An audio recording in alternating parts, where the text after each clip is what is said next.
Welcome to the Friday podcast with your host, Ches Tanuki, aka Chris Chaos, aka X Chaos, aka Little X, aka Kane, aka Weddle, aka Mr. Podcast. What it do? I am here. So this morning started rough. I'm dressed up for work, but the car that I'm driving did not start. And,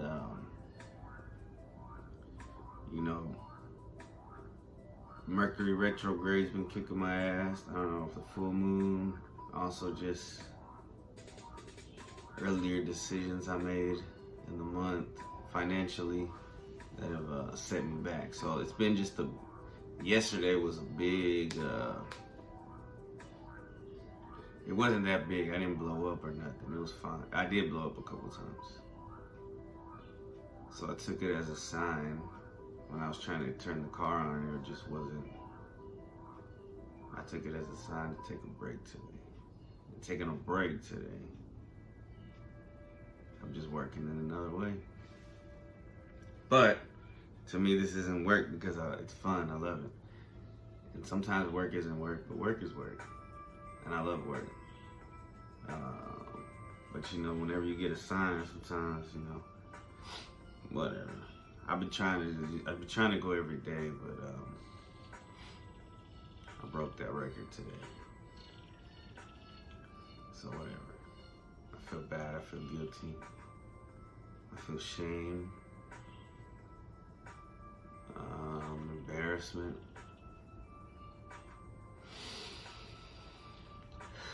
But everything happens for a reason.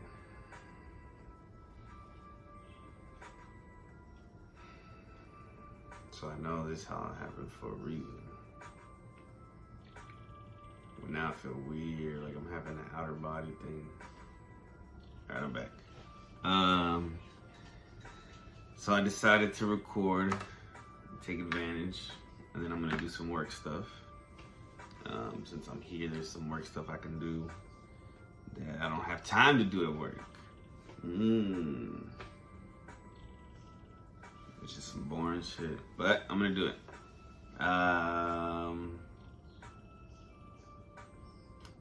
Yeah. Interesting energy in the air. And I was informed by my sister that Mercury retrograde is upon us again, and then the full moon was on Saturday. I think Saturday. And seasons changing, but it's still hot in Texas. It's like it'd be cold in the morning and then hot in the afternoon. Man, yesterday the mosquitoes attacked me too. I was chilling outside for a little bit and I had an incense burning from mosquitoes, but them hoes got me bad. I had big ass mosquito bites.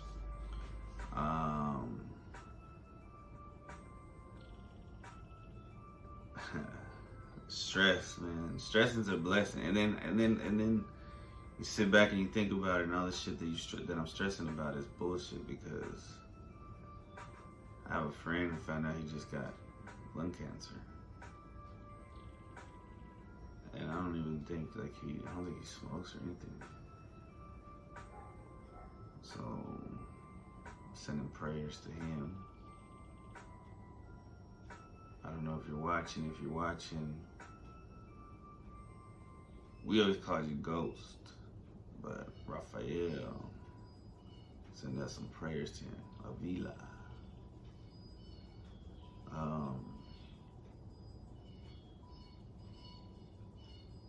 Life is wild, man. Saturday, I took my son practice driving, into the street for his first time. And that was fun, but scary at the same time. I probably didn't help the old car that I'm driving right now. But it is what it is. Like I said, man, I think some things happen for a reason. I could be wrong.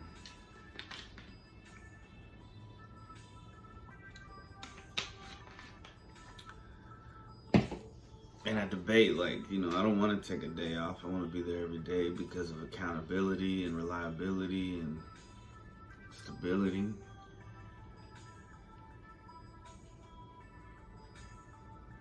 But,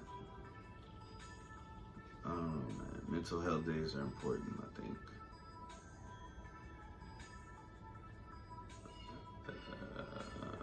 Especially work.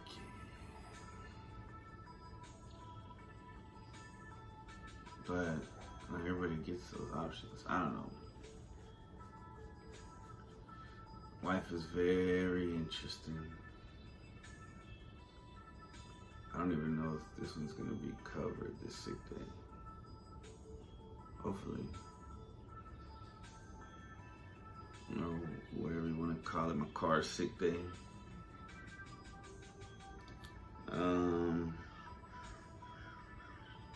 Yeah, man. Hopefully I could pick this up. It's so dark and depressing. Man, I hit 100 subscribers. So that's amazing. I'm at 101. Let's get to 1,001. That'd be nice. But I'm happy. And the love I got is very interesting. I love it.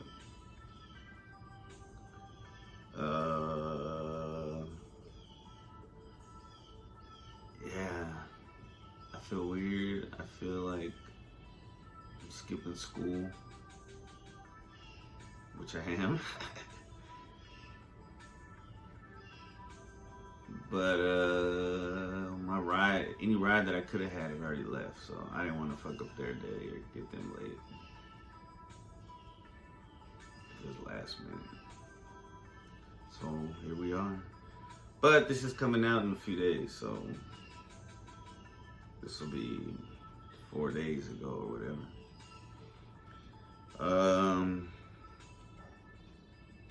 There were 2 Nature Channel shows on mermaids. Do you think they could exist? I don't know. That's interesting. If you get into evolution, they think we came from water. And dolphins stayed and we kept going. I think anything is possible. I don't see why not, but we don't see them in real life. I mean, I guess people have, but those are the sirens, the sirenas. And those ended up being monsters. But that could have just been hallucinations from pirates and sailors because they were dehydrated and didn't have any food or anything. I don't know. Speaking of mermaids, the new Little Mermaid's coming out. I kind of got a chill when the new girl was singing it. For some reason, they used to be my favorite Disney movie when I was a kid. I just kept watching it over and over and over. Weird. Do you give money to homeless people you see on the street? If I have money.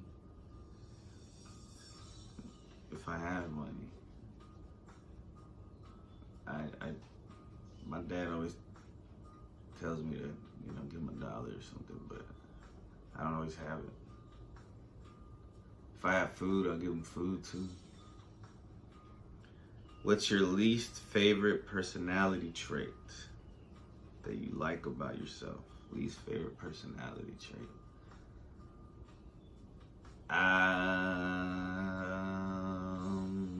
My obsessive compulsive disorder. I'm self-diagnosed. I don't know if that's real, but I feel like it is. Anxiety, stress, anger, emotions. I mean, the goal is to stay calm and to always be calm and to always be happy and grateful. And for some reason, some days are harder than others. Maybe because it's just a continuous day after day after day after day after day after day after day. you just find yourself, I don't know. And then the weekend's not enough because you always got to do something on the weekend too. It's always something to do. So it's not really taking a break. Sunday, I guess I did chill, but like I said, man, the car didn't want to start. My ride that I could have had was already gone. So I'm convincing myself of this guilt, which I had a discussion with my sister and my mom about yesterday because of Grandparents' Day. Shout out to all the grandparents, which I don't think any grandparents are watching because I think most of the people who watch are age 25 to 35. So shout out to y'all, my age group.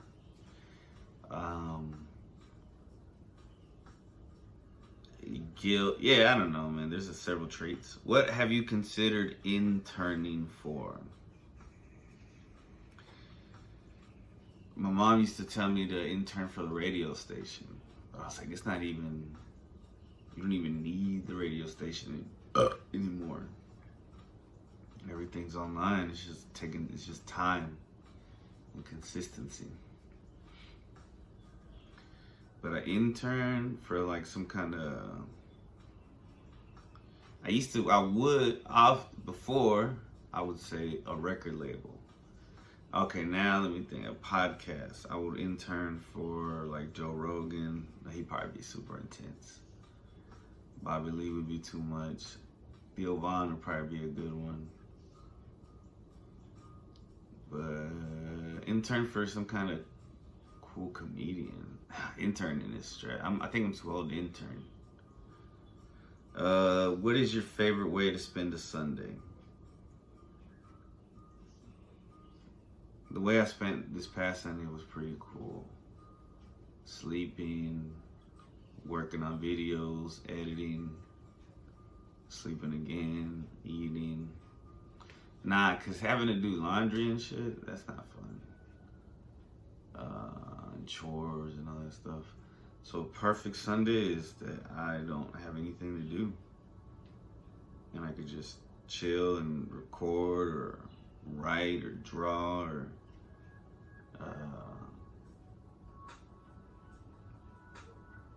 read, or I think I just said that. Just something creative. And then to top it off, it would be cool to see friends seeing friends on Sundays are pretty cool. But I do feel that energy drain. That social energy drain. That I don't know if all people have that. I saw a quote that's like from autism or something. So I don't know, man. Who knows? I mean, what if I have everything? If you couldn't, I don't have everything. Well, I do have everything I need. If you could have a child with a famous person, who would it be and for what reason?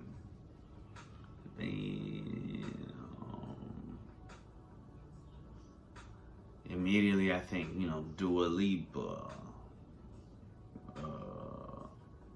Who else? Selena Gomez. Selena Gomez would be a cute baby. And that would be a good time. And she's from Texas. Selena Gomez.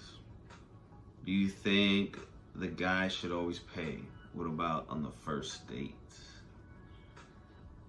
For sure on the first date.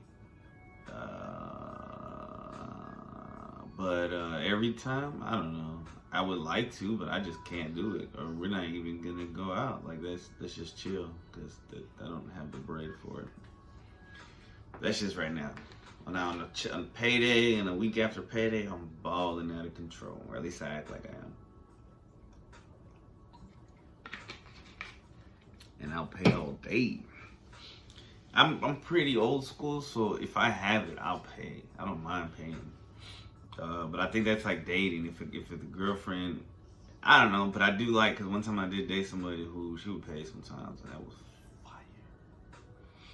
We would take turns, and that was pretty dope. It just feels better. It just feels like You're not the one always spending the money. I've had relationships like that, and I guess it does bother me. It does get to me sometimes. What's that, 15? I'm gonna stop right there with the questions, but I need to mark it off, and I don't have a pen. So I'm just gonna leave it right there. Alright, so the animal, symbolic animal, spirit animal of the week is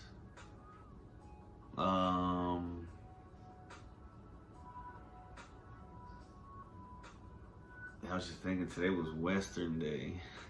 I was about to go get my hat because it's like a Western animal. But no, the other day, no. I used to always see horses. Is that how you say plural, or is it horse? No, it's horses. When I would go visit Vino from the Odd Squad, he used to live in an area where I would pass by horses all the time, and it was dope. Now I don't see him as much, but I still wanted to look him up because I'm sure some people see him sometimes, and sometimes you might see. I've seen him like at the school that I work at. One time, for some reason, there was a couple cops walking their horses down the street. It was pretty tight. So thefortunate1.com says that the horse is a majestic animal that embodies the spiritual power of independence, freedom, nobleness, endurance, confidence, triumph, heroism, and competition. Its symbol is associated with strength, courage, and freedom. I should probably close the door. That freaking airplane. And now it's gone. Worldbirds.com says that the main symbols that depict the horse are courage and freedom. This majestic animal is a being of power, independence, freedom, and nobleness, as I said earlier. Uniguide.com says that the horse symbolism and meanings include determination, endurance, valor, travel, and beauty. Deep Hollow Ranch. I got a lot of information from this one. The horse symbolizes different things to different people, but in almost all communities, this beloved animal represents strength, freedom, and intelligence. Horses are known for their stamina. They are tireless and can be relied upon to perform all sorts of activities, from professional racing to heavy farm work. Horses are so incredibly intelligent and sensitive to the emotions of their human companion. Oh, they're also. In many religions and spiritual texts and practices, the horse represents wisdom, which comes with age. In addition, equines are the embodiment of freedom. I guess equines are another word for horses. If you have ever ridden a horse, with or without ropes, you can attest to the sense of freedom that comes with horseback riding. Dreaming about a horse, for example, could be a sign that you are longing for freedom and independence, or freedom is coming your way soon. Historically, communities in ancient kingdoms brought their horses to war. Communities that had the most horses generally came out victorious. This is one of the reasons why the horse symbolizes freedom in so many societies. Equines have traditionally been used as a means of transport. Today, many communities have carried on with the culture of horseback riding. In other words, we depend on the horse to take us from one point to another, faithfully following our instructions. Because a horse gets us where we want to go, it is often associated with arriving at your destination. Getting to your destination is usually a good thing. It conjures feelings of home, rest, and belonging. Oh, I love that feeling. In the spiritual realm, traveling and arriving might symbolize death, but arriving is associated with positive feelings and experiences in any culture. A horse moves forward majestically at your cue. For this reason, an equine often symbolizes progress and forwardness, which can be a good sign, especially if you have been anticipating a breakthrough in any area of your life. Mythical texts describe the horse as a messenger through whom the sutras or holy texts were brought to the Buddhists, introducing Buddhism to Eastern cultures. Today, it is common for those in the East to associate the horse with godly power and courage. According to the Chinese zodiac, the horse espouses faithfulness and nobility. The equine animal sign is known to be the eliminator of evil and immorality. In Chinese mythology, it is common to see the horse being depicted as having the power to fly, giving this animal an all-powerful supernatural symbolism. Eastern communities further believe that people whose zodiac sign is the horse, they're social, open-minded, reliable, and morally upright. Eastern communities further believe that because of their strength and horsepower, equines are associated with vitality and sexual prowess in many cultures. In the spiritual realm, tantric sexual encounters are depicted as the highest form of self-actualization. Interesting. It is common for the horse animal or horse totem to be used in such mythology. It is believed that dreams that involve horses might symbolize the goings-on in your love life. Wild horses might be symbolic of an ongoing or blossoming love affair. The appearance of wild horses in your dreams could also symbolize sexual satisfaction derived from one's involvement in an illicit relationship. A horse may also be a symbol of a vibrant and committed relationship between two consenting people. It could be that you are desirous of a deeply satisfying sexual encounter, as is exposed by the tantric principles. All in all, if romantic love is a dominant theme in your life at any given moment, the appearance of a horse in either your dreams or waking hours might be a good sign. It's pretty tight. Pretty tight. What it do? Sipping Sprite. Coming through day and night. Take a flight. I'm so sleepy. I'm gonna take a nap after this. Maybe that's why I was supposed to stay home. That's why my car didn't start, because I needed to sleep. And it's not like I went to sleep late. And I woke up and I slept a good amount of time. 747 angel number, and we just hit 222. Sacred Scribes and angelnumbers.blogspot.com. 747 indicates that your strong connection with the angels has allowed for you to receive precise divine guidance. The Secret of the Tarot.com says 747 is a symbol of the divine, saying that you are on the right path in life. Angelnumber.org says it's usually a sign of unconditional love towards all people. The ones who resonate with this angel number are often full of love for others. Sunsigns.org says that 747 angel number shows that you need to embrace a more vibrant spiritual life to eliminate lies and live with a cleaner conscience. It's heavy. Zodiac Signs-horoscope.com says that 747 represents your spirituality and truest bond with the universe. Mindfulnessandjustice.org says spiritually, 747 is a call to step into the light.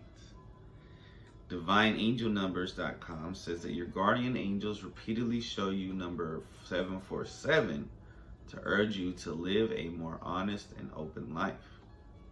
AngelNumbersMeaning.com says in love, it symbolizes honesty and being true to your partner. Your guardian angels are letting you know that living under disguise is hard and unhealthy. HiddenNumerology.com says it's about the expansion of your life, the opening of spirituality and inner wisdom into your life. Subconscious Servant says that it is showing you that you are protected and supported by your angels or some higher power, God, the universe, Holy Spirit, etc. MindYourBodySoul.com says that 747 is a message from your angels that they want to congratulate you for your work. Well done because of what you have been able to manifest. JoyNumber.com. 747 angel number is a strong indication of your calling to be a source of spiritual help to humanity. Interesting. All right, I'm gonna take a break and then we'll be right back because I'm falling asleep. Be right back. Sorry, I hope y'all not falling asleep. This is not good. Nah, I'm just kidding. I'll be back. Welcome back, ladies and gentlemen, boys and girls, cats and dogs all over the world. So yesterday I watched a movie, and I'm gonna do that one next week. Damn, should I do it this week or next week? I don't even know what movie I'ma do for my movie review. What it do? I'm wearing blue. I keep it G, hold it down for the crew.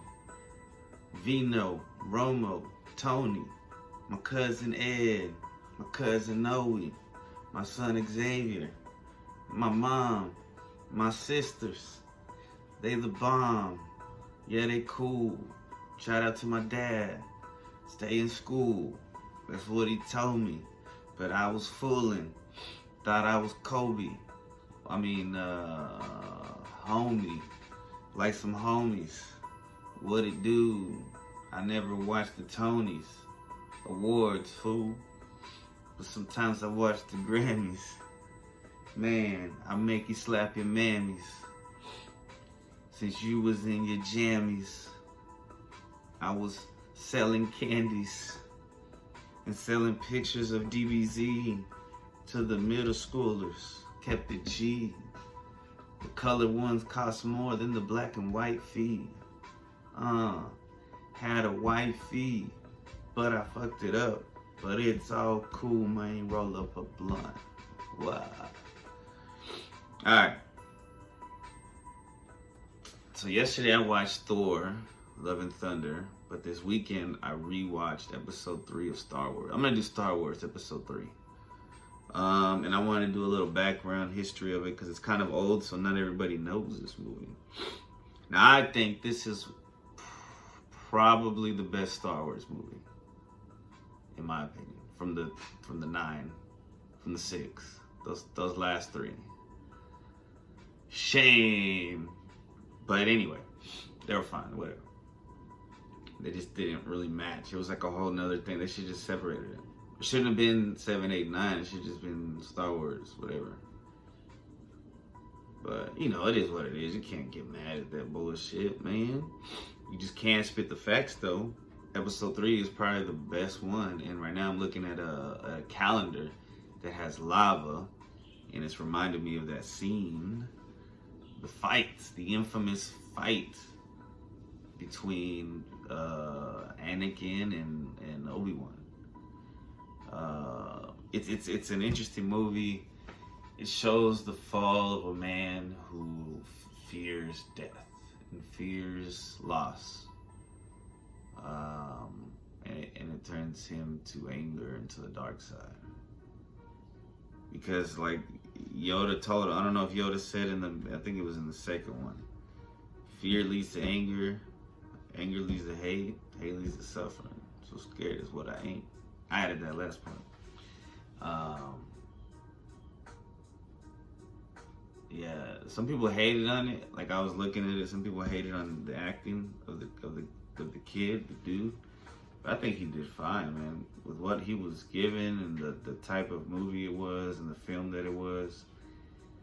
The critics are the people who wish they could act, or that they wish they could rap, or that they wish they could be comedians. The critics are usually the people. Usually, I'm not a critic. I'm a reviewer, I guess. Or this is just my reaction. This is just my personal thoughts. There's no agenda behind it. You know. I don't know. I'm on a clean slate, right? I'm not mad because they didn't hire me for the movie or something. I'm assuming that's how sometimes it happens. But let me just read a little bit. So, start with this is from the wiki. Revenge of the Sith, Episode 3 of Star Wars, is a 2005 American epic space opera film written and directed by George Lucas. It stars Ewan McGregor, who plays Obi-Wan. Natalie Portman plays what's her name? Amidala? Padme. Hayden Christensen plays Vader. Ian McDiarmid, I don't know who that is. Samuel L. Jackson plays Mace Windu. Christopher Lee, Anthony Daniels, Kenny Baker, and Frank Oz. It's the sequel to The Phantom Menace from '99 and Attack of the Clones in 2002. It is the 6th film in the Star Wars film series, the final installment in the Star Wars prequel trilogy, and 3rd chronological chapter of the Skywalker saga. Revenge of the Sith is set 3 years after the onset of the Clone Wars, as established in Attack of the Clones. Revenge of the Sith is set 3 years after the onset of the Clone Wars, as established in Attack of the Clones. The Jedi are spread across the galaxy in a full-scale war against the Separatists. The Jedi Council dispatches Obi-Wan Kenobi on a mission to defeat General Grievous, the head of the Separatist army, to put an end to the war. This was the first time that I noticed that Grievous wasn't just a robot. He was a human. I thought he was like a reptilian, because when they zoomed in, me and Vito noticed it had like skin, like reptilian skin and shit. So something must have happened to him. That almost makes me want to go watch the animated series. Meanwhile, after having visions of his wife Padme Amidala dying in childbirth, Anakin Skywalker is tasked by the Council to spy on Palpatine, the Supreme Chancellor of the Galactic Republic, and secretly a Sith Lord. Palpatine manipulates Anakin into turning to the dark side of the Force and becoming his apprentice, Darth Vader, with wide-ranging consequences for the galaxy. Order 66 was terrible. That was like that was a sacrifice. The killing of the kid. Like, this was, kids watch this movie. This movie was crazy. But fucking tight. But crazy. The massacre. Lucas began writing the script before production of Attack of the Clones ended, citing that he wanted the end of the trilogy to have similar aspects to a romantic tragedy, thus building into Darth Vader's fate at the beginning of the next film. Production of Revenge of the Sith started in September of 2003, and filming took place in Australia with additional locations in Thailand, Switzerland, China, Italy, and the United Kingdom. Revenge of the Sith premiered on May 15, 2005 at the Cannes Film Festival, then released worldwide on May 19, 2005. Film received positive reviews and is widely considered to be the best installment of the prequel trilogy, with praise for its mature tone, story, emotional weight, action sequences, score, and the music, visual effects, and the performances of McGregor, McDiarmid, Oz, and Jimmy Smits. Criticism largely focused on the film's dialogue and Christensen's performance. See, he's just a young actor, man, and haters. It broke several box office records during its opening week and went on to earn over $868 million worldwide, making it the second highest grossing film in the Star Wars franchise at the time. It was the highest grossing film in the US and the second highest grossing film worldwide in 2005. It also holds the record for the highest opening day gross on a Thursday, making $50 million. Yeah, the fall, and then you see some of the imagery. I think it's Leonardo da Vinci that painted the fall of Lucifer, and there's a scene of Anakin, and it looks like that. The whole story is in the movie. It's like art. It's just a story, and it's quite interesting. Very good. 5 stars. Makes me want to go watch Obi-Wan again. Alright. Anxiety news.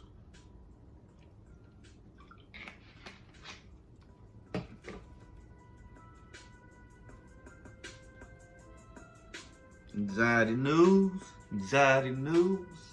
Everybody come and see. Anxiety news. Alright, that's whack. Alright, so I was gonna make this the baddest woman in Herstory, but I forgot I didn't have a baddest woman in Herstory to do. So this is just anxiety news. But listen up. Sheila Tobias, who defined math anxiety, dies at 86. Feeling jittery about, man, where's the source? I'll put the source in the description because I don't know if I copied for this. I can look it up real quick. Feeling jittery about math and altogether avoiding it is a serious handicap that often affected women, she wrote in Miss Magazine in 1976, followed by a book on the subject. When Sheila Tobias finished her freshman year at Radcliffe College in 1954, her professor in natural sciences course congratulated her on her performance. But for many years, she was troubled that he had not encouraged her to take more science classes. When she finally asked him, he said that her limited science background had already made her ineligible for a science career. I think everything I have done since then originated in the thrill of that course and in the door closing through no fault of my own, she told Physics Today magazine in 2020. I had to become a feminist and meet women like myself who were thwarted in their careers. Okay, this is from the New York Times. That experience inspired her 2 decades later to explore what she called math anxiety, the jitters that made smart students, mostly females, avoid mathematics as it became increasingly difficult. She wrote about the concept in 1976 in Miss Magazine in an article that Gloria Steinem, a leader of the women's movement and a founder of the publication, considered one of the most important pieces we've ever published. As she put it in an interview with the Arizona newspaper, the Tucson Citizen, in 2007, she described for the first time that there is no more a math mind than there is a history mind. Ms. Steinem was quoted as saying, "It's just that people learn in different ways." In the Miss article, Ms. Tobias wrote, "Math anxiety is a serious handicap. It is handed down from mother to daughter with father's amused indulgence."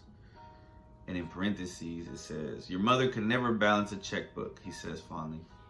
Then when a colleague recognizes it and an employee, she can be barred from any endeavor or new assignment by the threat that the new job will involve some work with data or tables or functions. Ms. Tobias, who expanded the article into a book, Overcoming Math Anxiety, in 1978, died on July 6, 2021. Now, why was it came out on September 9th, 2022? That's the date on the link. I don't know. Maybe it'll say. In a nursing home in Tucson, she was 86. Her death was not widely reported at the time. It was recently brought to the attention of the New York Times by the author and journalist Clara Bingham, who learned of it while seeking to interview Ms. Tobias for an oral history project about the women's liberation movements. Ms. Tobias expanded a 1976 article in Miss Magazine into a 1978 book. "Math anxiety is a serious handicap," she wrote. "It is handed down from her mother to daughter with father's amused indulgence." Ms. Tobias' stepdaughter, Marie Tomizuka, said that's a cool name. Tomizuka said the cause was complicated of subdural hematoma resulting from a fall. Ms. Tobias is also survived by her stepsons, Frank, David, and John Tomizuka, and 13 step-grandchildren. Her marriage to Carl Tomizuka, I'm so glad I get to say it so much, a physicist, ended with his death in 2017. Together they wrote Breaking the Science Barrier, How to Explore and Understand the Sciences from 1992.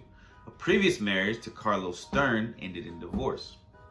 Ms. Tobias became an associate provost at Wesleyan University in 1970, the year women were admitted to its freshman class for the first time since 1909. Soon after, she began studying the transcripts of female students and noticed a disturbing pattern. They were avoiding math or any other major that required a knowledge of math like physics, chemistry, or economics. Smart, ambitious college girls were just sliding off the quantitative, she told Physics Today. In 1975, Ms. Tobias opened a clinic to deal with math anxiety at Wesleyan and recalled writing math symbols on a blackboard and asking students, "Do these look hostile to you?" Although math anxiety affected men as well, Ms. Tobias found she framed it as a feminist issue at a time when the women's movement was in the forefront. "I was talking about math as an example of the feminist term learned helplessness," she told Physics Today, and how men were keeping us out of power because the learned helplessness disabled us from competing at full tilt. Sheila Tobias was born April 26, 1935 in Brooklyn to Paul and Rose Steinberger Tobias. After receiving a bachelor's degree in history and literature at Radcliffe In 1957, she worked as a journalist in Germany. She received her master's in history from Columbia University in 1961 and worked in print and television journalism.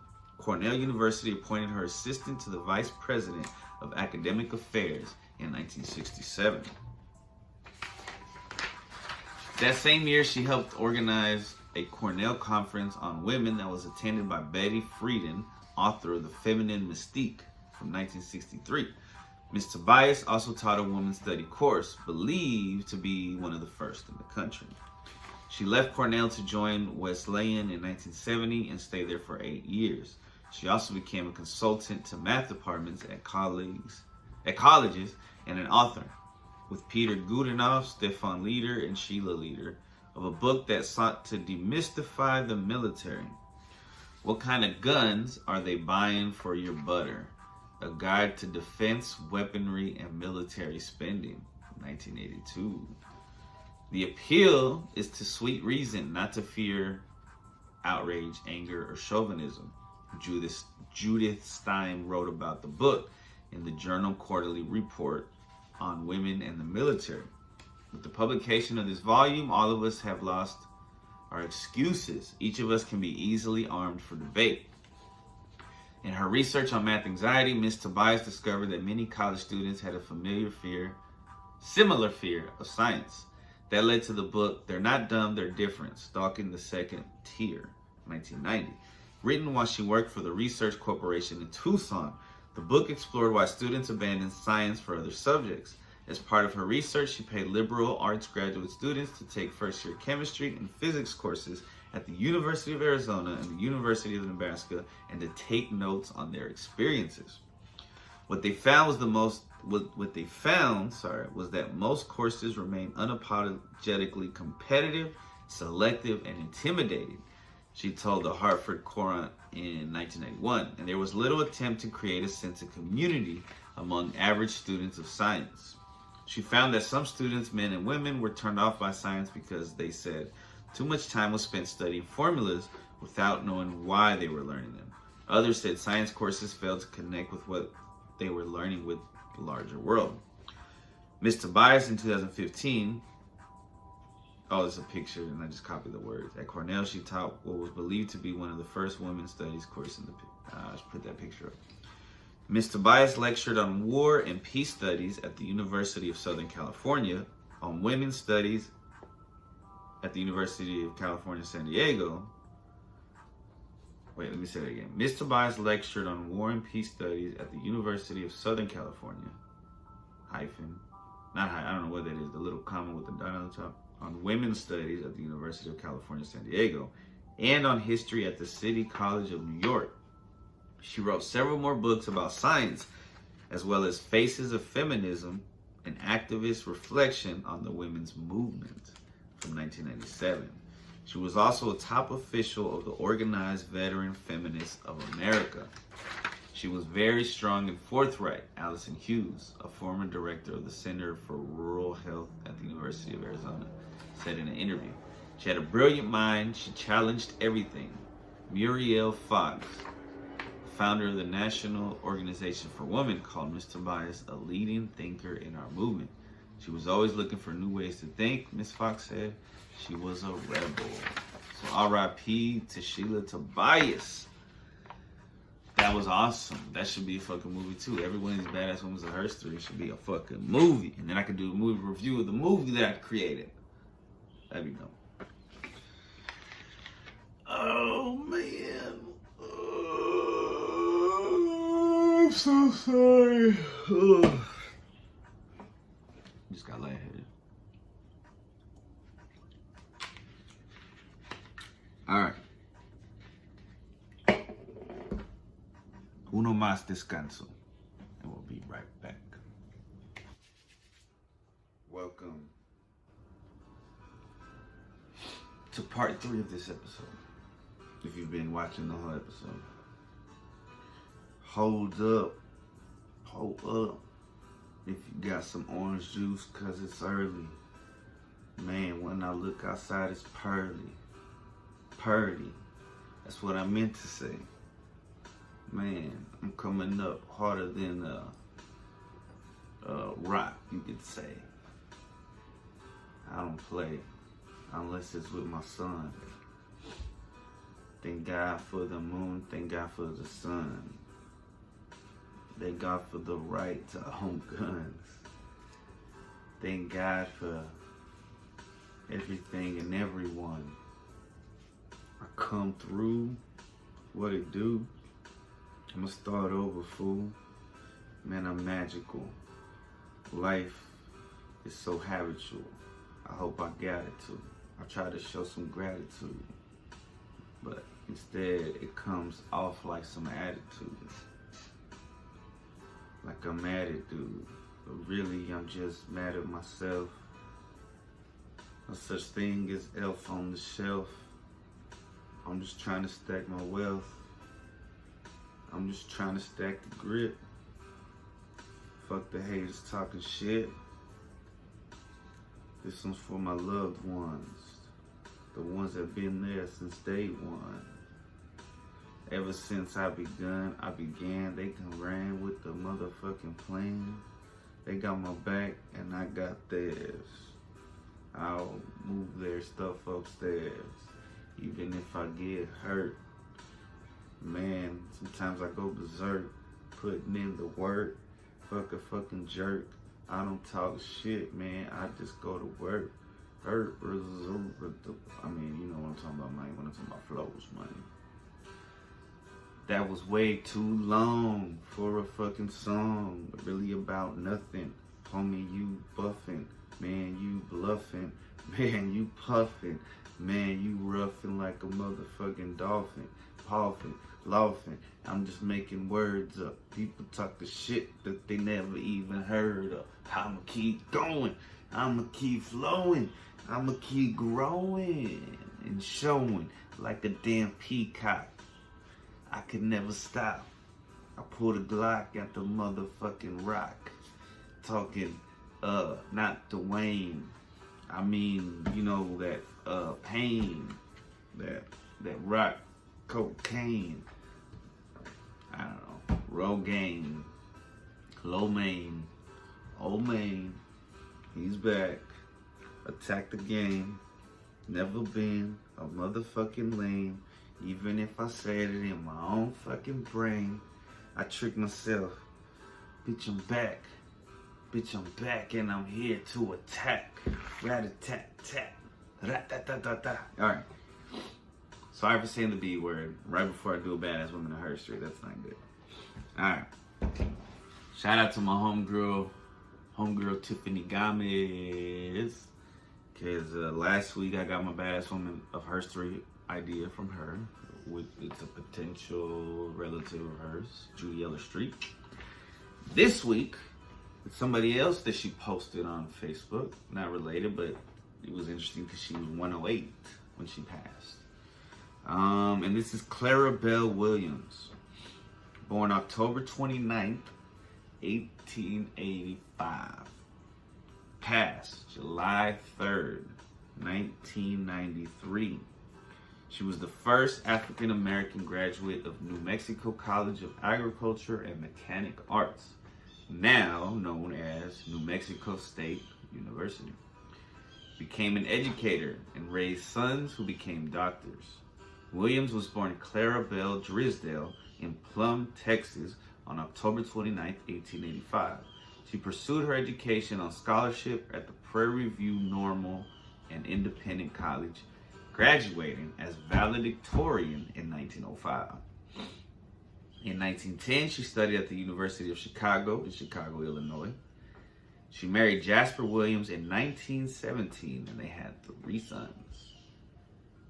In 1928, Williams enrolled at the New Mexico College of Agriculture and Mechanic Arts. She earned her diploma with a bachelor's degree in English. Bachelor of Arts degree in English in 1937 at the age of 51. She was the first African American to graduate from New Mexico College. For the duration of her studies, professors did not allow her into the lecture halls.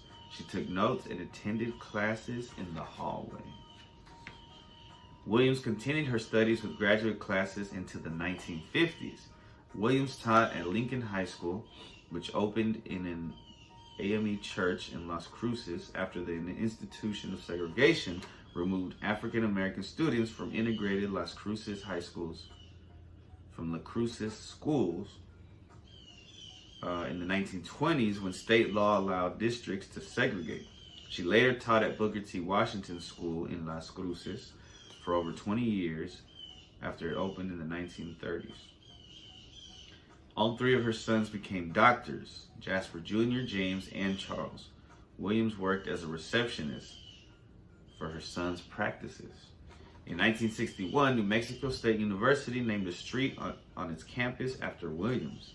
In 1977, she was inducted into the National Education Association Teachers Hall of Fame.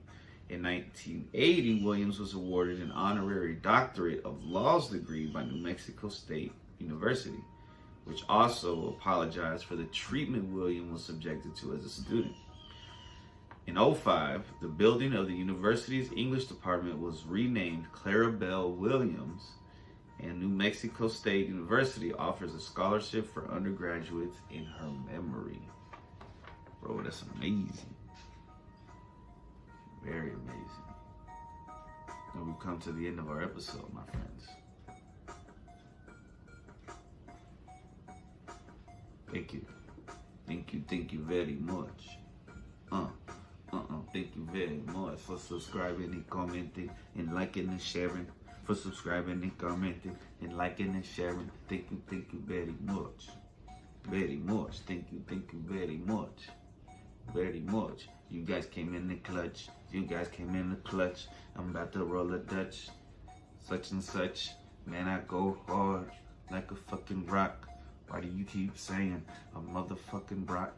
Why do you keep rhyming that word with the block? But really it rhymes with such more like pop, pop, pop, and the pop, and the rock, and the top, tell me the top. Alright. Thank y'all. Thank you. Please continue to like, subscribe, and share. The dream is to be able to make a living off just this, and that way I can do more often, have more interviews, have more time to travel and interview people and shit like that. That's the goal. I'm putting it out there. I love y'all.